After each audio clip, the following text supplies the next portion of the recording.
Hello Stampers! Today I am going to show you how to make a double pleated card. Okay, so that is this, and they call it, oops, I'm having a hard time getting my thing staying down. They call it double pleat because it pleats out this way and then it pleats out this way too. There is just a pleated card which only uses half, and so the pleat goes along just part of the card like that, but a double pleated means it goes both ways. So I'm going to show you how we did this. I actually learned how to do this from one of my team members, Julie Weber, and she taught us how to do this at one of our recent team meetings.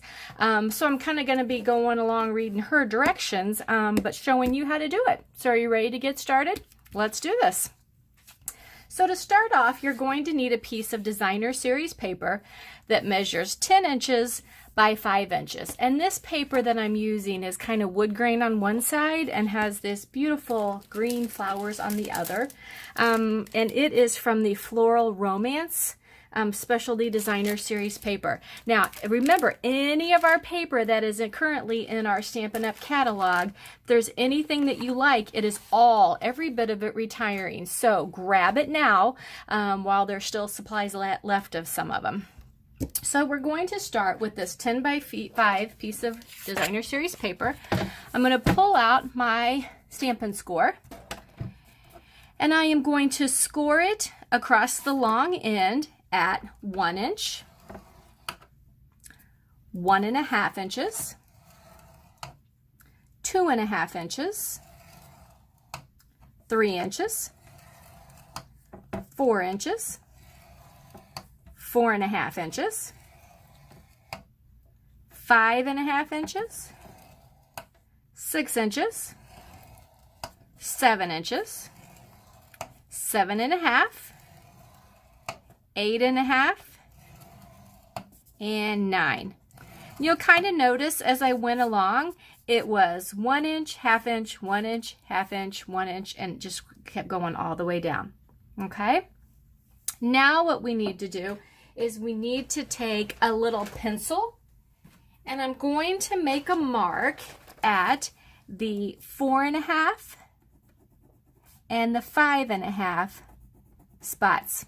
Okay, those are important. Turn it over and I'm going to do the same thing. Mark it at the 4.5 and the 5.5 spots. Okay, then I'm going to turn it on its short side like this, and I want to make a mark at 2 and 3, and then turn it again and make a mark at 2 and 3. Okay, and those marks we're making are for the next step, which is cutting this down.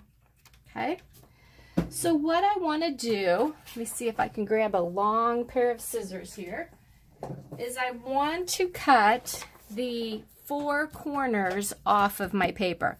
Okay, so I'm going to go, I've got 2 marks on this side, 2 marks up here, and 2 marks down here.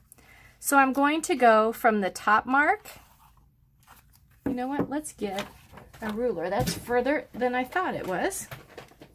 So I'll grab a little ruler here, and I'm going to make a mark from the top side. I'm all cattywampus here. There we go.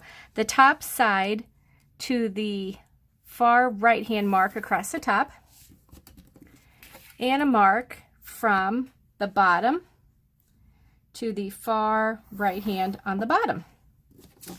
Then I'm going to go from the left top to the top one on the side, and the bottom here to the bottom left there.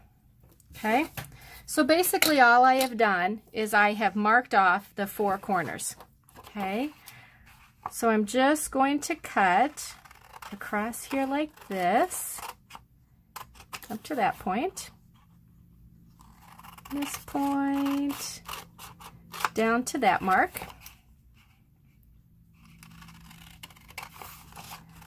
And that mark down there, and from that mark up there. So again, it was 4.5 and 5.5, 2 and 3, 4.5, 5.5, 2 and 3, and then just cut the marks down. Okay, now we are ready to pleat it. Okay, so I am going to start in the middle because I actually want to go this way. I want this to be my top design. Okay, so I'm going to go the first mark from the left, and I'm going to fold back this way. Use your bone folder so that it's good and crisp. And then I'm just going to accordion fold on all the lines going out.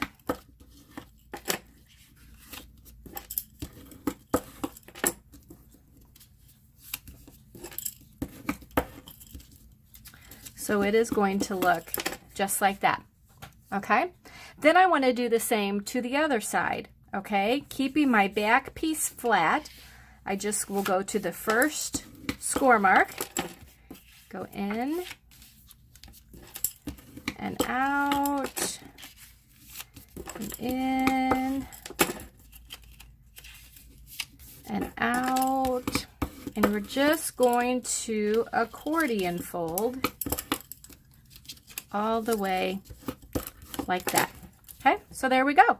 So that is how you make your accordion fold. So now what I want to do to finish up my card, I'm going to take a piece of Mossy Meadow cardstock that measures 8.5 by 5.5. I've simply folded it down the middle, use my bone folder so it's nice and crisp. Okay, then I'm going to take a piece of Pear Pizzazz cardstock that measures 5.25 by 4. Put my snail on the back of it, and I'm going to put that down, adhere it down to my card front, just like that. Okay. Now when you're ready for this piece to go on, you can either put it on that way or turn it this way and adhere it that way. So it's just whichever way tickles your fancy, because it's entirely up to you and how you want to do it. So once you decide, and I'm going to see what it looks like with my next layer on top of it, but I'm going to put my greeting across the middle here. So I have a piece of Mossy Meadow that matches the background of my card, and this one measures 4.5. It does not seem to. It needs to measure 4 inches because that's the width there. So it measures 4 inches by, and that's too wide that way. So let's cut down a little bit and let's do 1.25. Okay. And then I'm going to use the same designer series paper that I made my pleated things on, because the light side of it is going to be perfect for stamping my greeting. Okay. So I think I've decided I like this way better.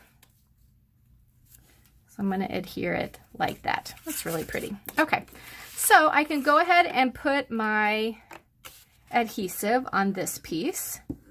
So I am just going to put some adhesive along every strip, okay, because they're all kind of independent of each other and you want them to stay down. So I'm going to center the middle first. Center it up and down, and then I can center it side to side. And that's another bonus of using the Tombow, the liquid glue, is that I can take time to actually position it where I need to get it on there. Okay, so it's going to look just like that. So now we'll set that aside and let that dry, and now I'm going to stamp my greeting on here. And I am going to use the Itty Bitty Greetings stamp set. Love this stamp set. Okay, it is, nope, that's not the stamp set I'm using. I'm trying to confuse us all here. I do love that stamp set, but I am actually using the Botanical Bliss stamp set because I'm using this Happy Birthday here. Okay, and it is carrying over into the new catalog. So I'm just going to ink this up with my basic black Memento. And I'm going to stamp it right on there like that. I like the look of that. Okay, so we're going to put some adhesive on here. And adhere this down to my darker cardstock. And then, since it's going to have a little bit of pressure against it from this pleat, I'm going to use my liquid Tombow on this layer to put it down just like that. Okay, and there you go. That is how you do the double pleat card. Let me pull out my first one to show you too, because this one, you can see I turned it the other way, so you only see one side of the designer series paper. Whereas if you turn it upside down like this, you can actually see both designs or both colors of the designer series paper. So there you go. I hope that you have learned something new from this and that you enjoy doing this. I'm sure you've seen lots of these on websites, online, places like that. They're really a very fun card, and soon I'll be making one that's just the single pleat, and I'll do a video on that and show you how to do that one too. So please share my video with your friends, and oh, don't forget too, if you're placing an order this month in April, this is, or today's actually the last day, please use this host code and I will send out a free gift to everyone who places an order this month and uses this host code. So thanks for watching.